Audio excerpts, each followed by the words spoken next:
The highway stretched under the afternoon sun, heat rising from the asphalt in shimmering waves. Elias Morneau pulled his truck to the shoulder, spotting the police cruiser with smoke curling from its hood. He had stopped for strangers 100 times before. It was just who he was. But when the officer stepped out and removed his sunglasses, Elias felt the air leave his lungs. That face. He knew that face. 8 years disappeared in an instant, dragging him back to flashing lights, hospital corridors, and a newborn crying in his arms. Why was this man here now? To find out what happened between these two men and the secret that had been hidden for 8 years, make sure you subscribe to the channel and stay until the end. This story will change the way you see kindness forever. 2 hours earlier, the garage had smelled of motor oil and rust, the familiar scent that had become Elias's second skin. He had been elbow deep in the engine of a pickup truck when his phone buzzed against the workbench. The screen lit up with a photo of Mateo grinning, gap-toothed, and bright-eyed. "Hey, little man," Elias answered, wiping grease from his fingers onto a rag. "Dad, guess what?" Mateo's voice burst through the speaker, breathless with excitement. "Mrs. Patterson let us out early today. Something about a teacher meeting. Can you come home soon? You promised we'd get ice cream, remember?" Elias glanced at the truck he had been working on, then at the clock on the wall. He had promised. 3 days ago, when Mateo had shown him a perfect score on his spelling test, Elias had promised they would celebrate. "I remember," he said. "Give me an hour. I'll be there." "Really? You mean it? Have I ever broken a promise to you?" Mateo's laugh rang through the phone, and something in Elias's chest loosened. That laugh was everything. It was the reason he woke up at 5 every morning, the reason he worked double shifts, the reason he kept moving forward even when his bones ached and his heart felt hollow. "Okay, Dad. I'll be waiting on the porch. Don't be late." The line went dead, and Elias set the phone down beside a photograph in a tarnished silver frame. Renata smiled up at him from the image, her arms wrapped around a newborn Mateo, her eyes full of a future she would never see. The photo had sat on that workbench for 8 years, through oil stains and coffee spills, through long nights and longer silences. He touched the edge of the frame, a habit he barely noticed anymore, then grabbed his keys and headed for the door. The drive home should have taken 40 minutes. Elias knew every pothole, every curve, every stretch of highway between the garage and the small house where Mateo would be waiting. He had driven this route 1,000 times, always alone with his thoughts, always carrying the weight of a life he had built from the wreckage of loss. People in town knew him as the mechanic who could fix anything. They brought him their broken engines, their flat tires, their vehicles that no one else could save. But they rarely remembered his name. He was just the quiet man at Anderson's garage, the one who kept to himself, the one who never complained and never asked for anything in return. Elias had grown used to being invisible. Sometimes he preferred it that way. Invisible meant safe. Invisible meant no one asked questions he did not want to answer. He was thinking about Mateo's smile when he saw the smoke. A police cruiser sat on the shoulder of the highway, its hood propped open, white smoke drifting into the afternoon air. Elias's foot eased off the gas. He could keep driving. He was already running behind, and Mateo was waiting, and stopping for a cop on the side of the road was not exactly something a black man did without thinking twice. But Elias had never been able to drive past someone in trouble. It was something Renata had loved about him, something she used to tease him for. "You'd stop to help a stranger change a tire in the middle of a hurricane," she had said once, shaking her head with that half-smile he missed so much. He pulled his truck behind the cruiser and cut the engine. The officer stood with his back to him, one hand on his hip, staring at the smoking engine like it had personally betrayed him. Elias stepped out, his boots crunching on gravel. "Need a hand?" he called out. The officer turned. He was tall, broad-shouldered, with the kind of weathered face that came from years of long shifts and hard decisions. He reached up and removed his sunglasses and Elias felt the world tilt beneath his feet. He knew those eyes. He knew the line of that jaw, the way the man stood with his weight shifted slightly to the left. 8 years had added gray to the officer's temples and deeper lines around his mouth, but the face was the same. The face that had appeared in Elias's nightmares for months after Renata died. Officer Daniel Hartley. The first responder at the accident scene. The man who had found Elias sitting on the wet pavement, holding his wife's hand while paramedics tried and failed to bring her back. The man who had driven Elias to the hospital, who had stood beside him in that fluorescent-lit hallway when a doctor delivered the words that ended one life and shattered another. "I'm so sorry. She didn't make it." The memory hit Elias like a physical blow. He could smell the gasoline again, feel the cold rain soaking through his shirt, hear the distant wail of sirens that had come too late. He remembered the weight of newborn Mateo in his arms hours later, remembered the suffocating silence of a house that still smelled like Renata's perfume. Daniel Hartley squinted at him. "Yeah, I could definitely use some help. Damn thing just started smoking out of nowhere. You know anything about engines?" He did not recognize Elias. Of course he did not. That night, Elias had been just another face in a sea of tragedy, another grieving husband, another statistic. Why would a cop remember one broken man out of hundreds? Elias stood frozen at the edge of the highway. He could leave. He could get back in his truck, drive away, and pretend this moment never happened. Mateo was waiting. Ice cream was waiting. A normal afternoon was waiting. If he could just make himself move. But his feet would not obey. Renata's voice echoed in his mind, soft and steady. "You'd stop to help a stranger in the middle of a hurricane." This was not a hurricane. This was something worse. This was the past reaching out with cold fingers, demanding to be acknowledged. And Elias, despite every instinct screaming at him to run, found himself walking toward the cruiser. "I know a little about engines," he said, his voice steady even as his heart pounded against his ribs. "Let me take a look." He moved past Daniel Hartley and bent over the smoking engine, his hands finding the familiar territory of hoses and belts and metal. But his mind was 8 years away, trapped in a night that had never really ended. He had chosen to stay. Now he would have to face whatever came next. The radiator hose had cracked. Elias could see it clearly, a split running along the rubber where age and heat had worn it thin. An easy fix if he had the right parts. But he did not have parts. He only had his hands, his knowledge, and the suffocating weight of memories pressing against his chest. His fingers moved mechanically, checking connections, testing belts, doing anything to keep busy while his mind spiraled backward. The smell of hot coolant mixed with exhaust reminded him of that night. Everything reminded him of that night. "You really know your way around an engine," Daniel said from behind him. Elias did not turn around. "Been doing this a long time?" "I can tell." Most people would have just called a tow truck. Most people were not trying to outrun their own thoughts. Elias wiped sweat from his forehead with the back of his hand and kept working.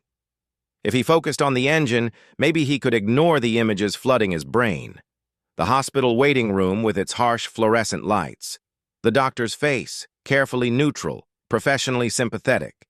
The weight of Mateo in his arms, so small, so fragile, completely unaware that his mother was never coming home.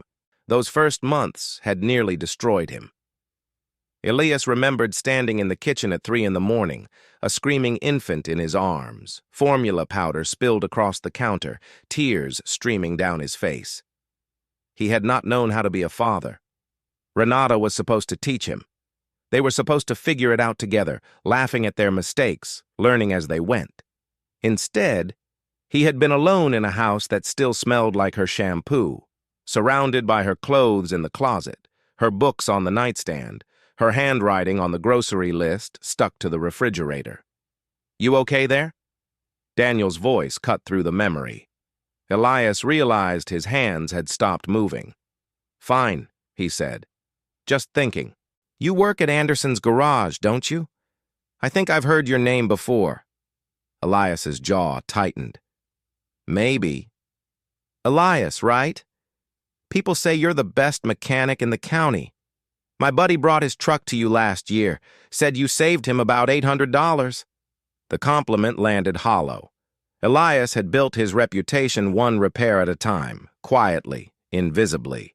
He did good work because good work was all he had. It gave him a purpose when everything else felt meaningless. It put food on the table and kept a roof over Mateo's head. But it did not fill the silence at night, and it did not answer the questions his son had started asking about the mother he had never known. I just fix what's broken, Elias said. He straightened up from the engine and turned to face Daniel for the first time since he had started working. The afternoon sun cast long shadows across the highway, and in that golden light, Daniel Hartley looked older than Elias remembered. Tired, like a man carrying something heavy that no one else could see. Daniel studied him, and Elias watched the recognition slowly dawn. It started in the eyes, a flicker of confusion that deepened into something sharper. Daniel's expression shifted, his brow furrowing as pieces of a puzzle he had not known he was solving clicked into place. "Wait," Daniel said. His voice had changed, lower now, uncertain. "I know you. I've seen you before, haven't I?" Elias said nothing. 8 years ago. Daniel took a step back, his hand rising to rub the back of his neck. "The accident on Route 17. That woman, she was—" He trailed off, the words catching in his throat. "She was your wife, Renata Morno." Hearing her name from this man's lips felt like a knife sliding between Elias's ribs. He had not heard anyone outside of his own head say her name in years. "Yes," Elias said. "She was my wife." Daniel's face crumpled. For a moment, he looked nothing like a police officer. He looked like a man confronting a ghost he had tried to forget. "I was the first one there that night," Daniel said. "I was the one who—" He stopped, shook his head. "God, I think about that night more than you know." Elias had expected anger to surface. He had expected resentment, bitterness, all the dark emotions he had buried alongside his grief. Instead, he felt only a strange numbness, like watching a storm from behind thick glass. "You were just doing your job," Elias said. "No," Daniel's voice cracked. "No, I wasn't. Not really." He looked away, staring at the empty highway stretching toward the horizon. "I was 24 years old, 6 months out of the academy. That night, I was 2 minutes away from your wife's accident when a call came in about a fender bender at the gas station off exit 12. Nothing serious, just 2 cars and some shouting. I stopped to handle it because I thought I had time." Elias felt something cold settle in his stomach. "By the time I got to Route 17, the paramedics were already there. They were trying to—" Daniel's voice faltered. "They couldn't save her. And I kept thinking if I had been there sooner, maybe I could have done something. Called for help faster, kept her stable until the ambulance arrived. Something." The confession hung in the air between them, heavy and raw. Elias had spent 8 years believing he was the only one haunted by that night. He had never considered that someone else might be carrying the same weight. "I remember you at the hospital," Daniel continued. "You were holding your son. He was so small, just a few days old, and you had this look on your face like the world had ended. I wanted to say something to you, but what could I say? What words could possibly matter?" Elias remembered that moment, too. He remembered the cold plastic chair, the crying baby, the complete absence of feeling.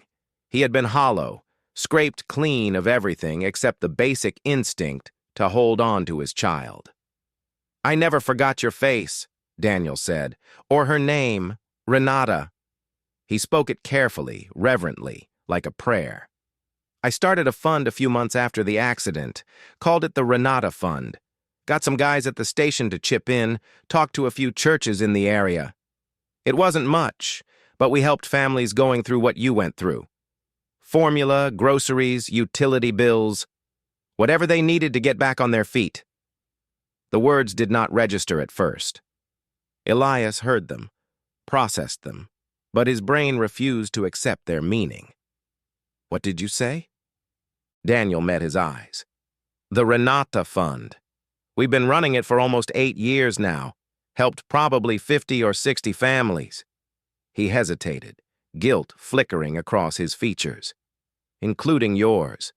Those first few months, when you couldn't work, when the bills were piling up, some of that help came from us. I never told you because I didn't think you'd want to know.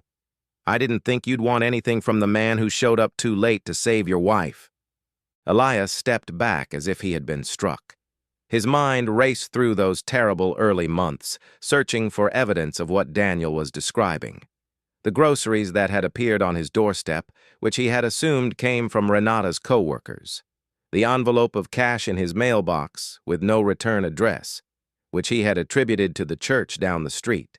The formula and diapers that had shown up when he was down to his last $20, which he had told himself were random acts of charity from strangers who pitied the broken man with the motherless baby.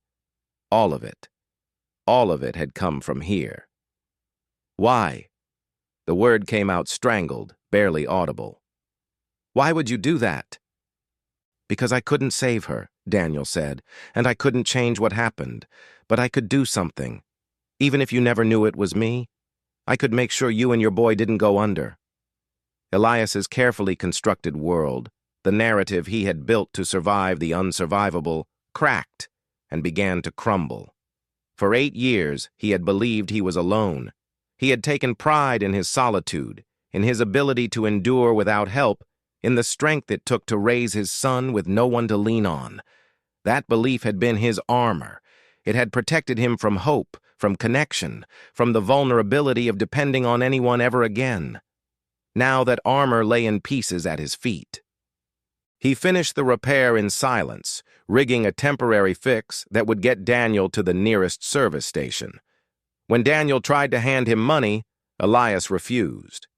When Daniel tried to thank him, Elias shook his head and walked back to his truck. He drove half a mile before pulling onto the shoulder. The engine idled as he sat behind the wheel, his hands shaking, his breath coming in short, ragged bursts. Everything he thought he knew about his own survival was a lie. He had not made it through alone. He had been carried invisibly by the hands of a stranger who blamed himself for a tragedy he could not have prevented. His phone buzzed. Mateo's picture lit up the screen. "Dad? Where are you? You said an hour, and it's been way longer than that. Are you coming home?" The sound of his son's voice anchored him. Elias closed his eyes and forced himself to breathe. "I'm on my way, Mateo. I'll be there soon." "Promise?" "Promise." He ended the call and sat in the silence, staring at the road ahead. The walls he had built were crumbling. The truth he had avoided was demanding to be faced. And somewhere on the other side of that reckoning, his son was waiting. Elias put the truck in drive and headed home. Mateo was sitting on the front porch when Elias pulled into the driveway. The boy jumped to his feet and ran toward the truck, his face cycling through relief and confusion as he took in his father's expression. "Dad, you took forever. I thought maybe you forgot about me." Elias climbed out of the truck and knelt down, pulling Mateo into a tight embrace. He held his son longer than usual, breathing in the scent of grass and childhood, grounding himself in the realness of this moment. "I could never forget about you," Elias said. "Not ever." Mateo pulled back and studied his father's face with the unnerving perceptiveness that children sometimes possess. "You look sad, Dad. Did something bad happen?" Elias considered lying. He had become skilled at deflection over the years, at steering conversations away from the darkness he carried. But today felt different. The walls had already cracked. Maybe it was time to let them fall. "I met someone today," Elias said. "Someone from a long time ago, from the night your mom died." Mateo's eyes widened. They rarely talked about Renata, Elias had always offered vague explanations, gentle half-truths designed to protect his son from the weight of grief. Mom went to heaven. Mom is watching over you. Mom loved you very much. Come sit with me, Elias said. They settled on the porch steps, side by side, the evening sun casting long golden rays across the yard. Somewhere down the street, a dog barked. A car passed by, its engine fading into the distance. The ordinary sounds of an ordinary evening, surrounding a conversation that was anything but ordinary. Your mom died in a car accident, Elias began. You know that part, but I never told you everything. He stared at his hands, calloused and stained with years of honest work. She was coming home from work. It was late, and the roads were wet from rain. Another car ran a red light, and she... His voice caught, but he pushed through. She didn't make it to the hospital. She was gone before anyone could help her. Mateo listened in silence, his small hand finding its way into his father's larger one. There was a police officer who arrived at the scene that night, a young man, not much older than some of the kids I see at your school's basketball games. He was the one who drove me to the hospital. He was the one who stood next to me when the doctor told me your mom was gone. Is that who you met today? Elias nodded. His car broke down on the highway. I stopped to help him, and when I saw his face, everything came rushing back. All the memories I had tried to bury. Were you scared? The question surprised Elias. He thought about it carefully before answering. I was, but not of him. I was scared of remembering. I was scared of feeling all those things again. Mateo squeezed his father's hand tighter. What did you do? I stayed. I fixed his car, and he told me something I never knew. Elias turned to look at his son, at the eyes that held so much of Renata in them. That officer, he felt guilty about your mom's accident. He thought if he had arrived a few minutes earlier, maybe he could have saved her. So he started something called the Renata Fund. He collected money from other officers and churches and used it to help families who were going through hard times. Like us? Exactly like us? Remember how I told you that we made it through those early years on our own? That we didn't need anyone's help? Mateo nodded. I was wrong, Elias said. All those times when food showed up on our doorstep, or when there was money in the mailbox, or when someone left diapers and formula on our porch, I thought it was random kindness from strangers. But it wasn't random. It was him. It was people who cared about your mom's memory, even though they never knew her. The admission hung in the air. Elias had spent 8 years building a story about his own strength, his own resilience, his ability to survive through sheer force of will. That story had kept him moving forward, but it had also kept him isolated, convinced that vulnerability was weakness and connection was risk. Dad? Mateo's voice was small but steady. Are you mad at the man who hit Mom's car? Elias let out a long breath. I was. For a very long time, I was angry at everyone. The driver, the police, the doctors, even God. I was angry because being angry felt easier than being sad. Are you still angry? No. The word came out with surprising certainty. Today, I learned that holding on to anger doesn't make me a better father. It doesn't bring your mom back. It just keeps me stuck in a place where I can't move forward. Mateo leaned his head against his father's shoulder. I think Mom would be happy that you helped that police officer. Elias smiled despite the ache in his chest. I think so too. They sat together until the sun dipped below the horizon, watching the sky turn from gold to pink to deep purple. No ice cream that night, but Mateo did not seem to mind. Some moments were bigger than promises. 1 week later, Elias walked into the county police station. He asked for Officer Daniel Hartley at the front desk, and a few minutes later, Daniel appeared through a side door, surprise written across his face. I wasn't sure I'd ever see you again, Daniel said. Elias gestured toward the parking lot. Can we talk outside? They stood beside Elias's truck, two men connected by a single terrible night and everything that had followed. I don't know exactly why I came here, Elias admitted.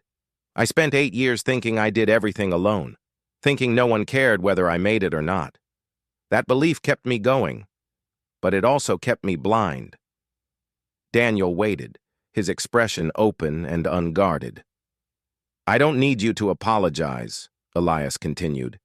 You didn't cause the accident, and I don't need to forgive you because you didn't do anything wrong. But I wanted you to know that what you did mattered. The fund, the help, all of it. It mattered to me, and it mattered to my son. Daniel's eyes glistened. I always wondered if I should have told you, but I didn't want to make it about me. I didn't want you to feel like you owed me anything. I don't feel like I owe you, Elias said. I feel like I understand something I didn't understand before. We're not meant to carry everything alone, and now it's my turn to pass that forward. He extended his hand. Daniel took it, and they stood there for a moment, two strangers bound by tragedy and transformed by grace. In the months that followed, Elias began to change. He offered free repairs to single mothers whose cars broke down at the worst possible times. He contributed to the Renata Fund, adding his own money to the stream of quiet generosity that had once saved him. He talked to Matteo about Renata, not as a ghost to be mourned, but as a presence to be celebrated. On a warm afternoon, Elias was under the hood of a battered sedan when a young woman approached the garage. She looked exhausted, the kind of tired that came from working multiple jobs and still falling short. Her car had been making strange noises for weeks, and she could not afford to ignore it any longer. Elias diagnosed the problem, made the repair, and quoted her a price that was a fraction of what the work was worth. The woman stared at him in disbelief. Why would you do that? You don't even know me. Elias glanced at Matteo, who was sitting on an overturned crate nearby, handing his father tools like a seasoned assistant. The boy smiled, and in that smile, Elias saw Renata. Someone did the same for me once, Elias said. I'm just passing it on. The woman drove away with tears in her eyes and a car that would run for years. Matteo hopped off the crate and followed his father back into the garage, where the afternoon light streamed through the dusty windows and fell across the workbench. Renata's photograph still stood in its tarnished frame, her smile unchanged, her arms forever wrapped around the baby who had grown into a boy. Elias touched the edge of the frame, the same habit he had carried for 8 years. But this time, it felt different.